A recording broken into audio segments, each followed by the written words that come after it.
Okay, so I promised you guys that I was going to do a video breaking down Kamala Harris's full answer during the debate the other night with Donald Trump on the Israel-Hamas war. It's not a war, it's a genocide. That's manipulative framing. As we go through this, we're going to talk about the kind of words they use and why the words they use are important and how they use it to manipulate voters. All right, so let's start from the beginning. And trigger warning to any Blue MAGA or Kamala Harris stans. This will contain criticism of your queen. The Israel-Hamas war and the hostages who are still being held, Americans among them. Vice President Harris, in December, you said, quote, Israel has a right to defend itself, but you added, quote, it matters how. The entire framing of her question was bullshit. Just gonna point out in the BS framing that moderator had is that they always say Israel has a right to defend itself. International law actually says, because they love to cite international law when it's convenient for them. International law says actually that the Palestinians have a right to defend themselves. They have a right to resist because they are an occupied people. They are being occupied by the Israeli regime. They are not a free country. This is not a symmetrical fight. This is not Ukraine versus Russia where both have their own armies. Gaza is occupied. They live under the control of the Israeli regime. They have no army. They have no navy. They have no control over their own borders. And they have checkpoints everywhere. They can't get anywhere without the permission of the Israeli regime. Does that sound like a free country to you? Does that sound like an autonomous country to you? So first of all, that right there, the way they even frame this as the Israel-Hamas war as if these are two equal armies or two countries fighting each other is a lie. And it is not an accident. They do that on purpose. Under international law, the Palestinians, who are an occupied, oppressed group with no rights, have the right to resist. And that includes resisting by taking up arms. National humanitarian law must be respected. Israel must do more to protect innocent civilians. You said that 9 months ago. Now an estimated 40,000 Palestinians are dead. Nearly 100 hostages remain. Just last week, Prime Minister Benjamin Netanyahu said there's not a deal in the making. President Biden has not been able to break through the stalemate. How would you do it? The Israeli regime, under the law, has no right to defend itself. When it has nothing, it's defending itself from. Anytime you hear them say that, just understand that is a manipulative lie that they use so that they can put the regime in the position of being a victim. And so that they can frame it like the Israeli regime is coming from a defensive place so that they don't have to be accountable for what they're doing because after all, they're just defending themselves. Let's understand how we got here. Let's not talk about how this started. You don't really want to talk about how it started because if you did want to talk about how it started, we'd be going way fucking further back than October 7th. Hamas, a terrorist organization, 1,200 Israelis. Many of them young people who were simply attending a concert. Women were horribly... And so absolutely, I said then, I say now, Israel has a right to defend itself. We would. Nope. And how it does so matters.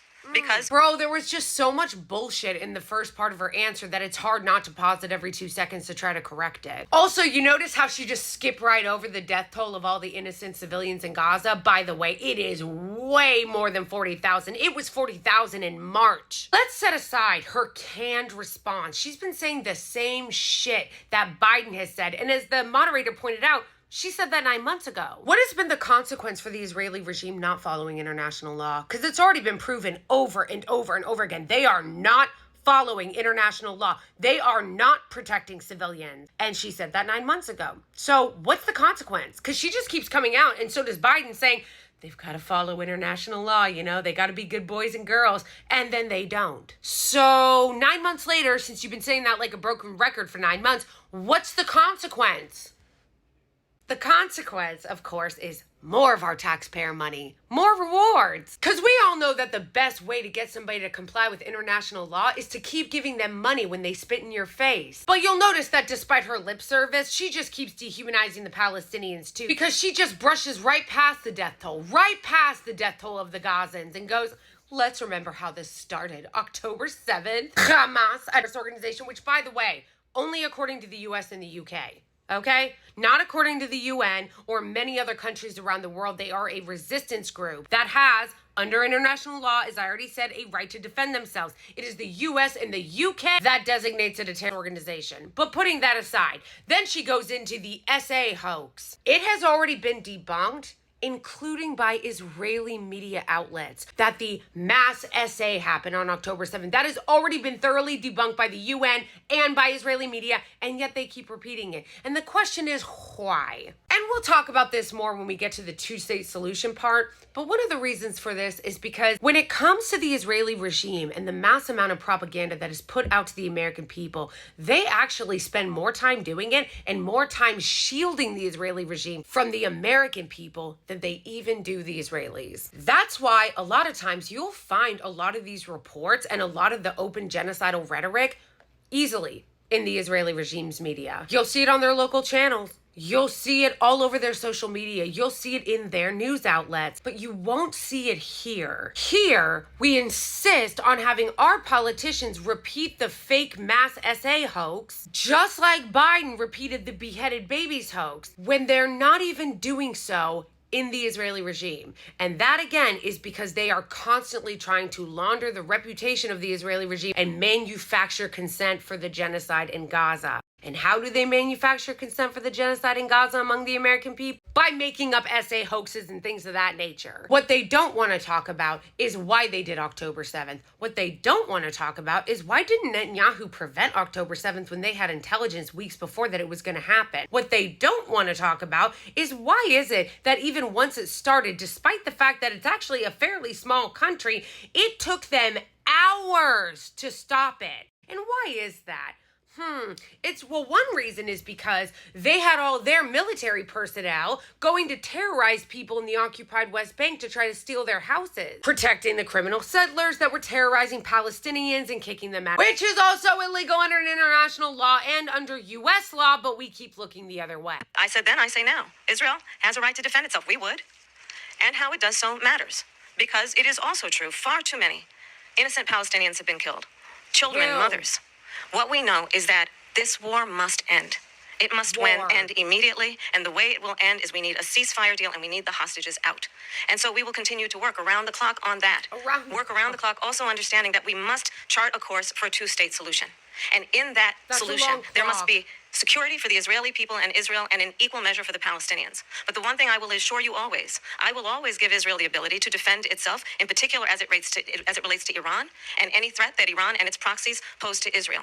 But we must have a two-state solution where we can rebuild Gaza, where the Palestinians have security, self-determination, and the dignity they so rightly deserve. Again, notice the language. She says killed. Very anodyne, very impersonal, but when she talks about the Israelis, she goes so into it, she makes an emotional plea. Young people just trying to have fun at a concert, the concert that was right next to the concentration camp. And when she says how it does so matters, again, she is lying. It doesn't matter to the U.S. Because if it actually mattered, there would be some accountability for the mass atrocities the Israeli regime has carried out against the Palestinians day after day after day for 11 months straight. Every single day since this genocide started, there have been report after report and confirmed case of war crimes.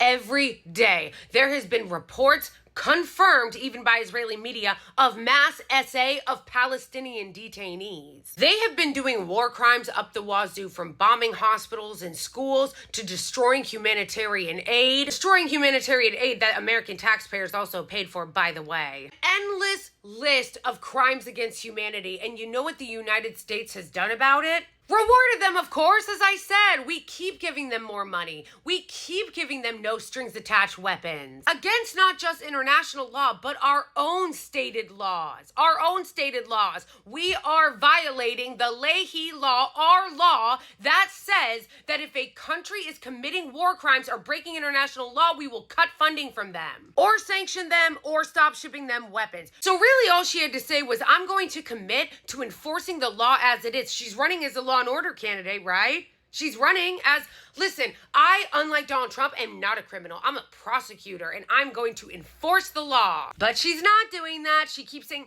Israel has a right to defend itself, and how it does so matters. Okay, but really, what you're saying and what we're doing with our actions is how it does so doesn't matter. Actually, whatever it does doesn't matter, because we're going to give them money no matter what. We're going to give them weapons no matter what. They can do whatever they want, including kill an American citizen as they just did last week, and we'll still give them money and weapons. I guess that's what she means by accountability. But again, it's all bullshit. It's all a lie. These are just scripted talking points that she gets from the Israeli lobby that she's been repeating for months and will continue to repeat when they're vacuous. They have no meaning behind that. Because the reality and the policy actually is the Israeli regime can commit whatever war crimes it wants, including against American citizens, and we will reward them with more taxpayer money and weapons. We will not only allow them and empower them to break international law, we'll break our own laws. The fact of the matter is they just don't have any respect for Arab life at all. Because then when she's done,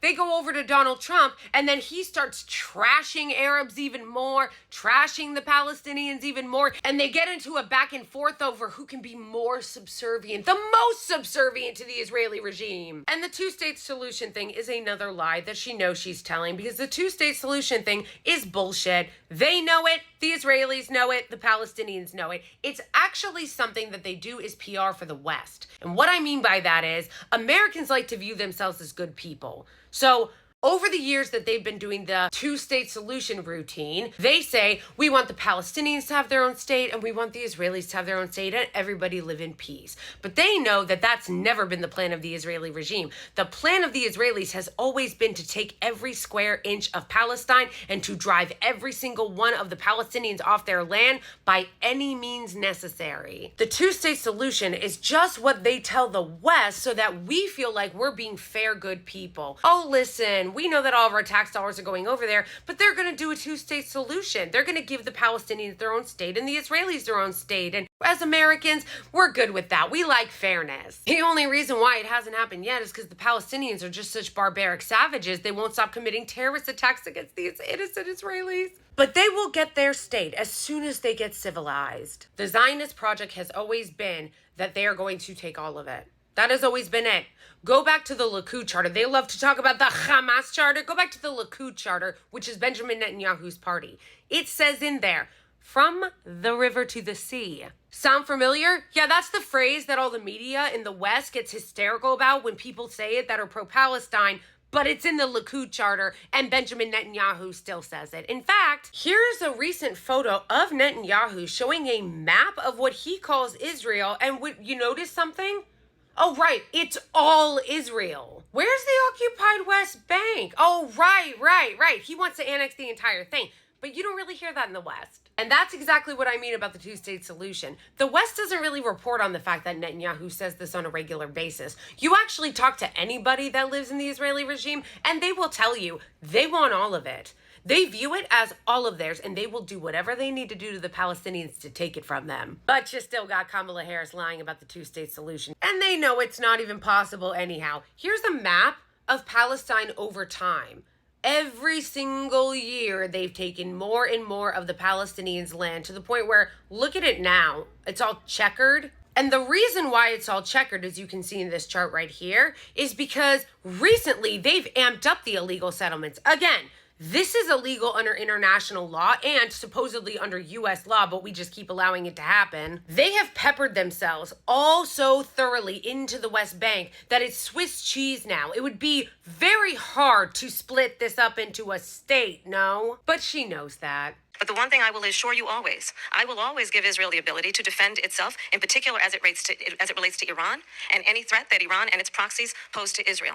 But we must have a two-state solution where we can rebuild Gaza, where the Palestinians have security, self-determination, and the dignity they so rightly deserve. Again, manipulative BS. She doesn't mean any of that. When she says things like they deserve to be an equal measure of security, how are they supposed to be an equal measure of security when they don't have equal rights now? They always talk about it like these are just two warring factions that have the same amount of standing and are just fighting. No! The Palestinians are prisoners of the Israelis. And so long as there is an occupation of Palestine, they will never be able to have dignity because they live as subjects. And they don't want to give them a state anyway. If they did, they could do it now. They could recognize it now. They don't want to give them a state. They don't want Palestinians to have their freedom. Just like they don't really want a ceasefire deal. This whole horseshit about I'm working around the clock for a ceasefire deal, they can end it with a phone call. End it with a